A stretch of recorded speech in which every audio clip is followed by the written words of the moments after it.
হঠাৎ করে কণ্ঠের সাউন্ড বন্ধ হয়ে গেছে। নামাজের মজা, জিকিরের মজা, তেলাওয়াতের মজা, ওয়াজ মাহফিল শোনার মজা, এগুলোতে মজা আছে না নাই? কথা বলেন, মজা আছে না নাই? গান শুনতে শুনতে গান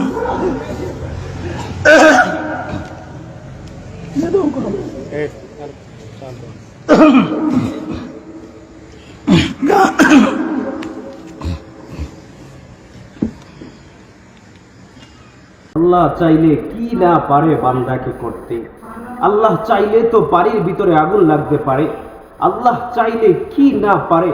ওই দিন দেখলাম গত কয়েকদিন আগে আমার এক উস্তাদ হযরতুল আল্লামা মুফতি রফিউদ্দিন মাহমুদ নুরি সাহেব, যিনি সারা দেশ বিদেশ আলোচনা করে, যার বয়ান পুরা দেশ বিদেশের মানুষ শোনে, তার বয়ান শোনার জন্য মানুষ দূর দূরান্ত থেকে চলে আসে, যার দৈনিক 2-3টা করে প্রোগ্রাম থাকে।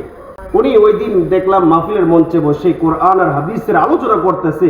হঠাৎ করে দেখলাম ওনার আওয়াজ বন্ধ হয়ে গেছে। পরে বয়ান আর শেষ করতে পারে নাই, মাঝখান থেকে উনি চলে গেছে। कौनैन मुख्तार खुदा तुमको बनाया, कौनैन मुख्तार खुदा तुमको बनाया, उम्मत का निगाह बन के खुदा तुमको बनाया, उम्मत का निगाह बन के खुदा तुमको बनाया। मौला मेरा आका मेरा रहमत के नबी है, मौला मेरा आका मेरा रहमत के नबी है, ताजदार मदीना है तो रसूल अरबी है, ताजदार मदीना है तो रसूल अरबी है। अशजार ने देते अशजार ने देते हैं नबूवत के शहादत, तश्क़े के कमर में है 2 अंगुल के इशारात, तश्क़े के कमर में है 2 अंगुल के इशारात। ওই এক আল্লাহর বান্দা বয়ান করতেছেন, হঠাৎ করে কণ্ঠের সাউন্ড বন্ধ হয়ে গেছে।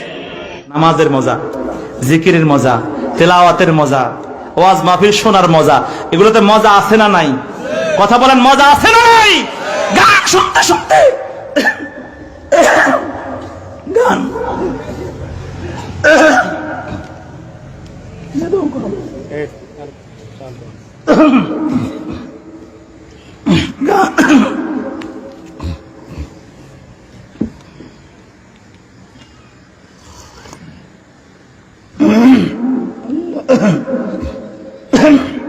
গতকাল না আর আগের দিন একজনে দেখাইলেন,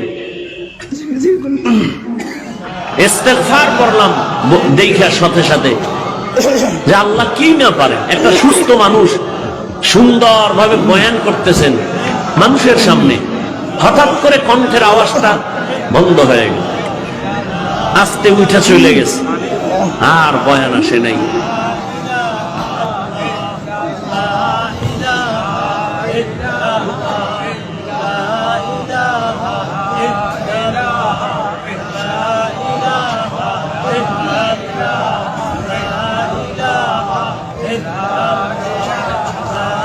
তাদের জন্য সবার কাছে দোয়া চাই, আল্লাহ তাআলার কাছে মাফ চাই। আল্লাহ তাআলা যেন ওনাকে দীর্ঘ নেক হায়াত দান করেন এবং আল্লাহ তাআলা যেন তার কণ্ঠকে আগের মতো এত সুন্দর যে মধুর কণ্ঠ দিয়ে আগে মানুষকে আলোচনা করে শোনাইতেন, সেই মধুর কণ্ঠ যেন আল্লাহ তাআলা আবার ওনাকে দান করেন। আমাদের ভিতরে যেন আল্লাহ তাআলা আবার সুস্থতার সাথে ফিরায় নিয়ে আসেন।